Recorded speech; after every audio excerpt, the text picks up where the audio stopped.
So guys, when I was at work the other day, I had this big bag of soup, kind of like this big bag of water, and I was going to put it in the freezer to freeze it because we needed soup to save for later, and I was also holding a knife in my hand. And as I was walking to the freezer, I tripped and stabbed my bag of soup with the knife, and the knife stayed inside my bag of soup, and no soup leaked out. And I was like, how is there soup not all over the floor right now because I've just stabbed my bag of soup with a knife? But there was no soup on the floor, and the knife was still in the bag, and I'm so confused why that happened. So we need to get to the bottom of this. So I've tried to replicate what happened in my kitchen, or in the kitchen at work, with this bag of water and these small colorful knives, and let's just see if we can find out what happens if we try that with this bag of soup. So do you think it's a safe choice to put my pencil through the bag? Oh my gosh. I don't know. Oh, Lucas says no. Okay, well we won't do it over the laptop. We'll just try it over here. Let's try this one. Dull one, sharp one. Let's try this one.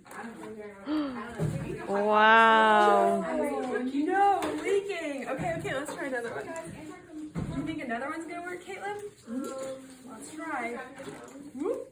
That one's not sharp enough.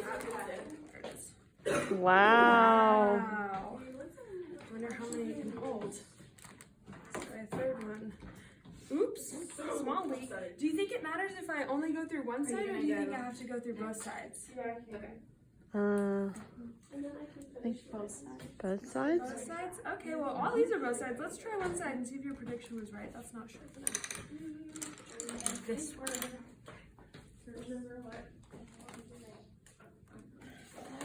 Ooh. Oh, one side holds too. It's just kind of wiggly. What if you go from the other side? Oh, from the other side. Let's try that. Oh, you have to get all good. It all stays. So, the way this works is I'm going to put this in the sink so that it doesn't leak when I release the pencils. Very good. The way this works, because Ziploc bags are made of a special kind of plastic called low density polyethylene, and that is a polymer, and it's the type of material, and a polymer is basically a long chain of molecules, and in this case it's hydrocarbons, so CH2 and CH3. And polymers are just long links of molecules. It's in everything. Your proteins are made of polymers of amino acids, your DNA is made of polymers of nucleic acid? I think so. And I think it's deoxyribonucleic acid. It is. So the nucleic acid and carbohydrates are made of chains of sugar, and plastic is made of chains of hydrocarbons. And this plastic specifically, I'm going to go over here for the whiteboard,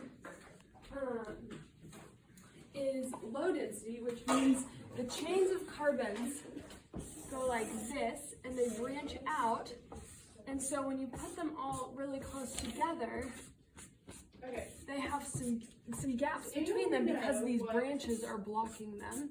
And in a high density polyethylene chain, they're straighter and they just have tiny branches, so you can get them closer together. And that's what's responsible for harder plastics, and this is responsible for softer plastics. So in this bag, these flexible molecules that are all stuck together, they're durable enough not to break, like if I step on the bag or if I throw the bag at the wall, but they're flexible and weak enough to where I could stab a sharp pencil through them.